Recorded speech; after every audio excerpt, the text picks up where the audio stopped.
Penitência e perdão. Cada domingo é uma pequena Páscoa, dia em que, por tradição apostólica, celebra-se o mistério pascal. Assim, descontados os domingos entre a quarta-feira de cinzas e a Páscoa da ressurreição, temos 40 dias. Segundo São Roberto Bellarmino e Cornélio, foram os próprios apóstolos quem instituíram a Quaresma, para nos prepararmos dignamente, a fim de celebrar a ressurreição de nosso Senhor Jesus Cristo. Assim, a Quaresma é um tempo favorável à prática penitencial da Igreja. Esses tempos são particularmente apropriados aos exercícios espirituais, ao jejum, à esmola, à partilha fraterna, obras de caridade e missionária. É um tempo de renascimento espiritual e de renovação na fé, no qual se pede aos fiéis maior interesse pelas coisas divinas, uma frequência mais assídua à Santa Missa e aos ofícios litúrgicos, maior correção nas próprias ações e um treinamento no controle de suas próprias paixões e sentimentos. Infelizmente, hoje em dia, a palavra penitência provoca mal-estar em muita gente. Entretanto, se consultarmos os evangelhos, veremos que Jesus começou a sua pregação nos exortando à penitência. Está em Mateus 4, versículo 17. Fazei penitência, porque está próximo o reino dos céus. Assim ele disse. O perdão invoca uma retomada ao seu interior em frente a um ato contra sua pessoa. Pois se a Igreja tem como sinal da graça o perdão dos pecados em Jesus Cristo, como ponte à humanidade, então o ser humano instituído Filho de Deus por filiação adotiva é chamado a perdoar e assim estar em consonância com o Pai.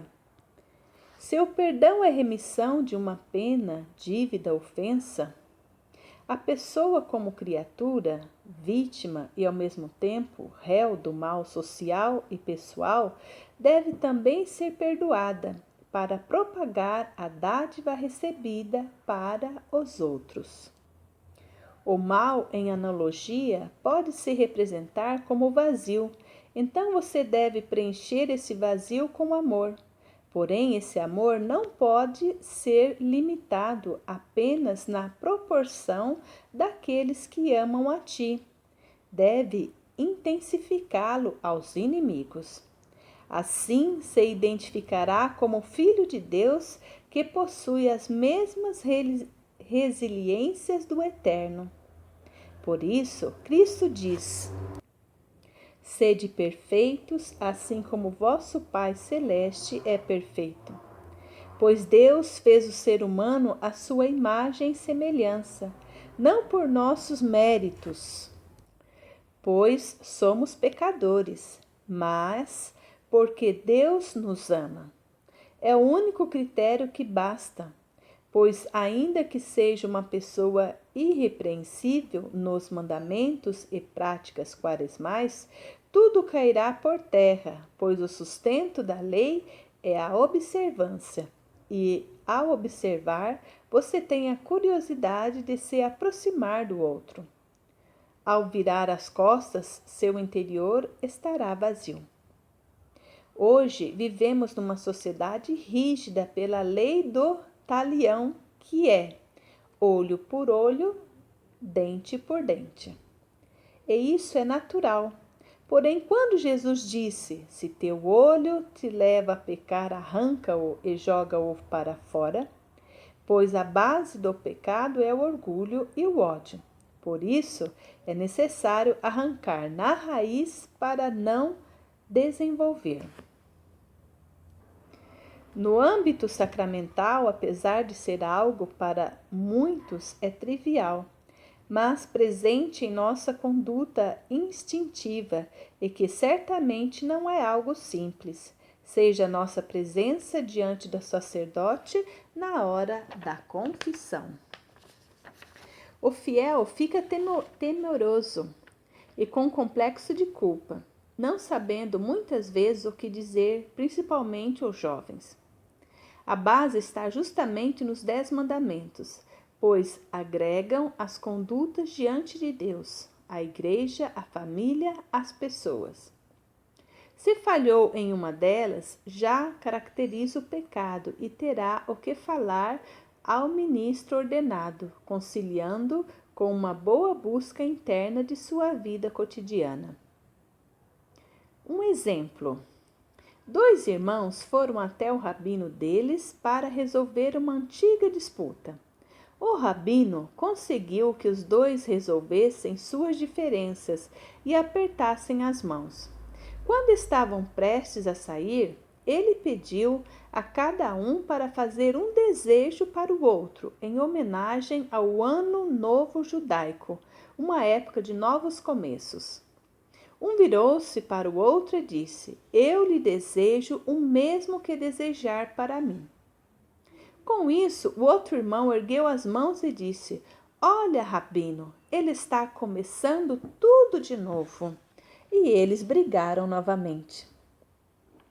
Esta história levanta uma questão intrigante. Por que é tão fácil perceber um espírito rancoroso nos outros e não em nós mesmos? E isso leva a outra questão importante. Que tipo de perdão que você tem para oferecer? Parcial ou incompleto? Ou não perdoa nada? Precisamos entender que, diariamente, convivemos com os resultados de nossas decisões de perdoar ou não perdoar. Nosso desejo ou falta dele, diante do desafio de perdoar, ou nos concede um novo alento, ou perpetua nossa paralisia emocional e espiritual. E Deus não quer isso para nós, pois isso não faz parte do chamado de Jesus: siga-me. Cristo deixou claro o rumo que devemos seguir na famosa oração do Pai Nosso, quando disse: perdoa-nos as nossas dívidas, assim como nós perdoamos aos nossos devedores. Mateus 6,12. As dívidas aqui se referem a penalidades por algum má atitude ou maldade. Ele amplifica isso ainda, mas nos versículos seguintes: porque se perdoardes aos homens as suas ofensas, os erros cometidos contra a pessoa, também vosso Pai Celestial vos perdoará a vós. Se, porém, não perdoardes aos homens as suas ofensas, também vosso Pai vos não perdoará as vossas ofensas. Nos versículos 14 e 15 de Mateus 6. Esta declaração impressionante nos leva a uma franca realidade espiritual. Uma vez cientes do desejo e da vontade de Deus de nos perdoar os erros, então nosso desejo de perdoar aos outros deve ser igualmente proporcional ao dele. Diante disso, você pode protestar dizendo: mas, isso não é possível. Eu entendo, pois também sou humano, mas nosso Pai Celestial nos chamou para sermos como seu Filho Jesus Cristo e não para continuar a ser como somos. Senão, como vamos responder ao chamado siga-me, perdoando aos outros como fez Cristo? À medida que exploramos o assunto, devemos nos lembrar disso. Jesus nunca disse que seria fácil segui-lo, mas ele disse que iria valer a pena. Agradecemos ao nosso querido irmão Alex por esta Interessante reflexão sobre penitência e perdão. Agora responda: o que mais é difícil perdoar em tua vida? O que o perdão, a experiência do perdão, provoca em nossa vida emocional e espiritual? Por que devemos procurar o sacramento da reconciliação todos os anos ou por ocasião da festa da Páscoa ou das grandes festas litúrgicas? Que Deus te abençoe e te ajude a perdoar sempre como Ele assim nos perdoou.